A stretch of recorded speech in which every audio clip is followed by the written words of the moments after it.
ग्रामीण पर्यटन को बढ़ावा देने के मकसद से राज्य सरकार ने खेतों में बने झोपड़ों और बाग बगीचों तक पहुंचने के लिए 30 फीट चौड़े रास्ते की जो बाध्यता थी उसे खत्म कर दी है। अब किसान खेत में भी देसी विदेशी पर्यटकों की आवभगत कर पाएंगे। झुंझुनू में रिटायर्ड फौजी जमील पठान और राजेश मिश्रावाल जैसे किसानों ने अपने खेत में पर्यटकों के रुकने की व्यवस्था कर रखी है। यहां हर साल दिल्ली से पर्यटकों का दल आता है। अब सरकार के फैसले के बाद पर्यटकों की संख्या में इजाफे की उम्मीद जताई जा रही है।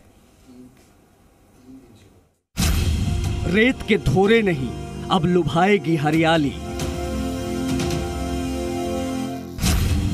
राजस्थान में एग्रो टूरिज्म का रास्ता साफ। सरकार ने दी किसानों को बड़ी राहत। क्या आप स्टैंड अप इंडिया योजना के तहत 1 करोड़ का लोन लेकर अपना खुद का बिजनेस शुरू करना चाहते हैं? तो फ्रीडम ऐप को डाउनलोड करें और इसकी पूरी जानकारी अभी प्राप्त करें। रेतीले खेतों में झोपड़ी में ठहरेंगे पर्यटक। राजस्थान ग्रामीण पर्यटन योजना 2022 से गांवों में पर्यटन के नए द्वार खुलने वाले हैं। इस योजना का फायदा वैसे तो पूरे राज्य को मिलेगा, मगर सबसे ज्यादा फायदा शेखावाटी को होने वाला है। रेत के थोरों को देखने के साथ ही पर्यटक अब खेतों और बाग बगीचों में भी रुक पाएंगे। पहले खेतों में पर्यटन इकाई स्थापित करने के लिए पहली शर्त 30 फीट चौड़ा रास्ता होने की थी, जिसे नई नीति में घटाकर 15 फीट कर दिया गया है। इसका सर्वाधिक फायदा शेखावाटी के किसानों को होगा, क्योंकि यहाँ के किसान खेतों में पर्यटन इकाई खोलने की तैयारी में लंबे वक्त से हैं, लेकिन खेतों का रास्ता 15 फीट से ज्यादा चौड़ा नहीं होने के चलते वो ऐसा नहीं कर पा रहे थे। अपनी जो देसी लाइफ है, ग्रामीण लाइफ, उसके हिसाब से जो पर्यटक हैं उन्हें अच्छा भी लगे है। और दूसरा, यहाँ मेडिसिनल प्लांट भी काफी ही, और उसमें एक जो मानो शुद्ध वातावरण है और अच्छा भी। नई योजना से राजस्थान में ग्रामीण पर्यटन को बढ़ावा मिलेगा। किसान अपने खेतों में एग्रो पर्यटन की व्यवस्था कर देसी विदेशी पर्यटकों को नया अनुभव कराने का तैयार है।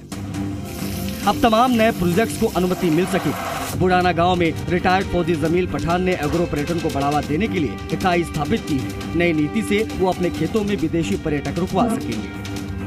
अब पठान को बिल्डिंग प्लान के अनुमोदन की जरूरत नहीं पड़ेगी। रास्ता भी 15 फीट पर्याप्त रहेगा। मंडावा से मुकुंदगढ़ और अन्य मार्गों पर ग्रामीण क्षेत्रों में छोटे होटल्स का ट्रेंड चल रहा है। पहले होटल्स के लिए सरकारी दफ्तरों में चक्कर लगाने पड़ते थे, अब एग्रो पर्यटन इकाई और कैरवेन पार्क खोलना बेहद आसान है।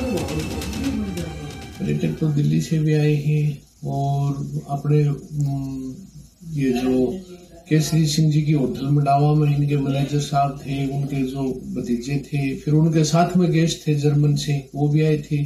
और दिल्ली में जो अपने राजस्थान के जो इसका टूरिज्म का जो ऐड करने आए थे जो सरकारी, उन्होंने भी ये देखा तो वो बोले ये तो बहुत बढ़िया चीज है।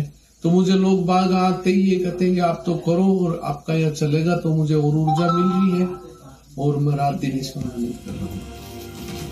कुछ ऐसे ही उदय सिंह की ढाणी के रहने वाले युवा राजेश ने भी कर रखा है। उन्होंने भी अपने खेत में पर्यटकों को रुकवाने की व्यवस्था कर रखी है। यहाँ हर साल दिल्ली से पर्यटकों का दल आता है। बाइकर्स भी यहाँ आते रहते हैं। सिर्फ जमील और राजेश ही नहीं, बल्कि इलाके के कई किसान पर्यटन की संभावना से फायदा लेने की तैयारी में हैं। अब सरकार के इस फैसले से इनकी योजना को अमली जामा पहनाने का रास्ता खोल दिया गया है। संदीप केडिया, जी मीडिया, झुंझुनू।